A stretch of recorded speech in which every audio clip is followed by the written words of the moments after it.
Money Moicano does it again. He beats Benoit Saint-Denis in absolute dominant fashion. He looked really, really good in this fight in Paris and Benoit Saint-Denis' backyard at the Accor Arena. Renato Moicano traveled across the world and put an absolute beating on Benoit Saint-Denis, a tough, gritty fighter who will not stop no matter what. No matter what kind of damage he's gone through, he will keep coming forward. Moicano took him down, beat the crap out of him with elbows, beautiful ground and pound stuff. Very, very entertaining performance on the ground. Moicano, I can't say enough about the guy. Now, the question is, who is he going to be taking on next? Because he's just gotten a win over a top 15 opponent, Benoit ranked number 12, but he previously fought and almost beat Dustin Poirier in his last fight and then got knocked out. He came back, fought Renato Moicano, who's outside the top 10. I think Renato Moicano catapults himself into the top 5, top 10 easily with a win over here. Now, what's next for Moicano? Moicano called out Dan Hooker, who's in the top 5. He called out Paddy Pimblett, who's in the top 15.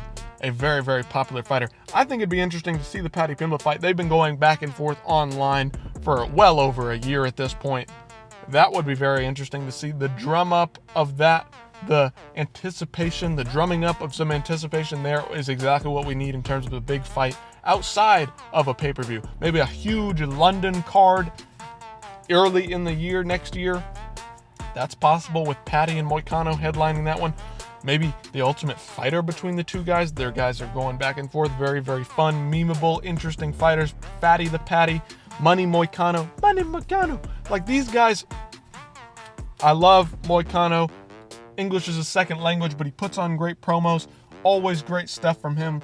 Listen, what more can you ask from a guy? He puts on great promos.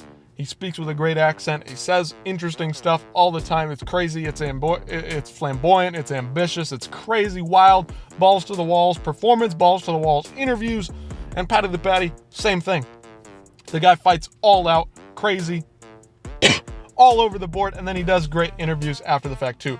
Shouts out whatever this, whatever that, and puts on great interviews. Both these guys, very, very promotable, high level, entertaining guys inside and outside the cage. I think that's the fight to make, but a Dan Hooker fight, if Moicano's looking to move up the rankings, is exactly what we want to see. Grappler versus striker, dominant grappler versus dominant striker, long, lanky guys.